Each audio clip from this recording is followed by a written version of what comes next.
আজকে জামিয়াতে দুজন পুলিশ ভাই, ভেরি ইম্পর্টেন্ট, দুজন পুলিশ ভাই আমার সাথে একসাথে বসে জামিয়ার ডাইনিংয়ে খাবার খেয়েছেন, তবরুক। এরপরে মাঠে প্রায় অনেকক্ষণ আমার সাথে অনেক প্রশ্ন। প্লিজ, বাচ্চারা কথা বলতে পারবে না, আব্বু কথা বলা যাবে না, প্লিজ। হুজুর এই জুলুসটা কি, আসলে এই মিলাদুন নবীটা কি, এখানে আপনারা হাঁটেন কেন, কি হয়, এগুলোর ফজিলত কি, অনেকক্ষণ।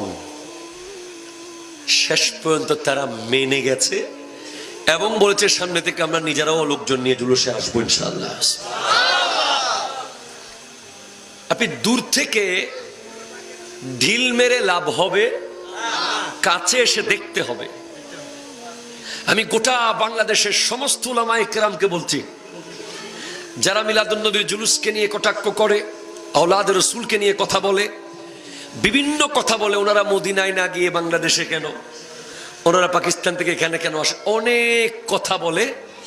তাদের সবাইকে জামিয়ার প্রাঙ্গণে এক কাপ চা, সাথে সুযোগ হলে আমার নবীর সুন্নাহ কদু দিয়ে, গরুর গোশত দিয়ে এক বেলা লাঞ্চ অথবা ডিনারের দাওয়াত দিচ্ছি। আসবেন, বসবেন, সর্বোচ্চ রেসপেক্ট করে আপনাকে আপ্যায়ন করব। এরপর আপনি আমাদেরকে বলবেন, আপনারগুলো শোনার পরে আমরা আপনাকে বলবো।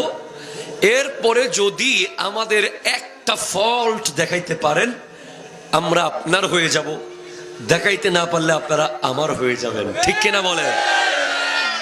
কারণ আমাদের জামিয়ার মাঠ এত বড়, এত বড়, এত বড়।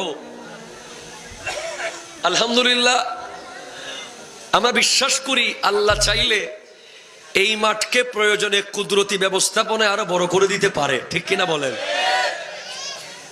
আল্লাহ চাইলে পারে, আল্লাহর ক্ষমতা আছে। যেন আমরা কাউকে মাইনাস করছি না। আমরা, আপনি কওমি হন, আপনি লামাযহাবী হন, আপনি যেই হন, আমি আপনাকে ইনভাইট করছি, আপনি আসেন, এসে বসেন। ঠিক কিনা বলেন? শুনুন, আপনি আমার দয়াল নবীর শান কোরআনের পরদে পরদে পরদে পরদে, পাতায় পাতায়। আল্লামা গাজী শেরে বাংলা বলেছেন রহমতুল্লাহ আলাইহি, হামা কোরআন বতৌসিফে মুহাম্মদ, সুবহানাল্লাহ, জোরে বলেন, সাল্লাল্লাহু আলাইহি ওয়াসাল্লাম, বরু নাজিল চেগুয়েম ওয়াসফে আহমদ, জোরে বলেন না সুবহানাল্লাহ। গোটা কোরআন তো আমার নবীর প্রশংসার উপরে নাজিল হয়েছে। এত প্রশংসা কোরআনে। আপনি সূরা ফাতিহার মধ্যে যান, আল্লাহ বলছেন ইহদিনাস সিরাতাল মুস্তাকিম। আপনি তাফসীর খুলতে খুলতে খুলতে খুলতে খুলতে যত তাফসীর খুলেন, আপনি সব তাফসীরের মূল কথা পেয়ে যাবেন, সিরাতে মুস্তাকিম হলো আমার নবী। একটু জোরে বলবেন না সুবহানাল্লাহ? আমার নবীর চেয়ে বড় সিরাতে মুস্তাকিম আর কি আছে? আমার নবীর দেখানো পথ হলো সিরাতে মুস্তাকিম। আমার নবী নিজেই হলেন সিরাতে মুস্তাকিম। সুবহানাল্লাহ, জোরে বলেন। এবার আপনি যান কোরআনে, আপনি গিয়ে দেখেন কোরআন বলছে আপনাকে, ওয়াতাসিমু বিহাবলিল্লাহি জামিয়ান ওয়া লা তাফাররাকু। তোমরা আল্লাহর রশিকে মজবুত করে ধরো, পাট পাট হয়ে যায় না। তাফসীর খোলেন, আপনি পেয়ে যাবেন আল্লাহর রশি হলো আমার দয়াল নবী। আরো জোরে বলেন না সুবহানাল্লাহ? এবার আপনি কোরআনে যান, আপনি স্পষ্ট পাবেন, ওয়া আম্মা বিনিআমাতি রাব্বিকা ফাহাদ্দিস। তোমরা আল্লাহর নিয়ামত পেয়ে সেটা প্রচার করো, প্রকাশ করো, জানান দাও, লেখনির মাধ্যমে, বক্তব্যের মাধ্যমে, খুতবার মাধ্যমে, স্লোগানের মাধ্যমে, নাতের মাধ্যমে, জিকিরের মাধ্যমে। ঠিক কিনা বলেন না? আল্লাহর সবচেয়ে বড় নিয়ামত আমার দয়াল নবী। কোরআনে যান আপনি, ওয়া মা আরসালনাকা ইল্লা রাহমাতাল লিল আলামিন, আমার নবী।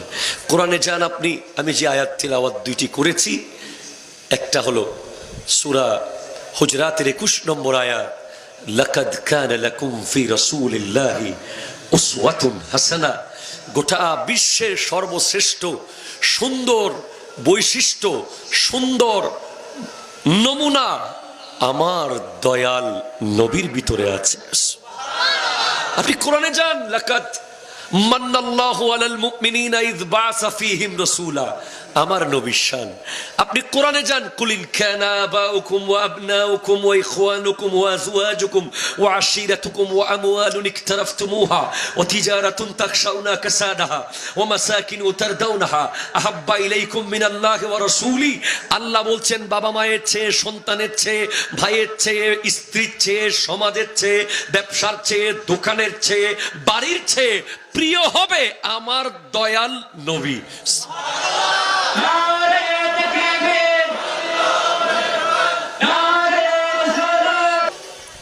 শান কোরআনে আল্লাহ আমার নবীর ব্যাপারে বলার পরেও, প্লিজ যুবক লিসেন, কনসেন্ট্রেট, স্পেশালি কাদরি, concentrate, you have to listen and you have to do it.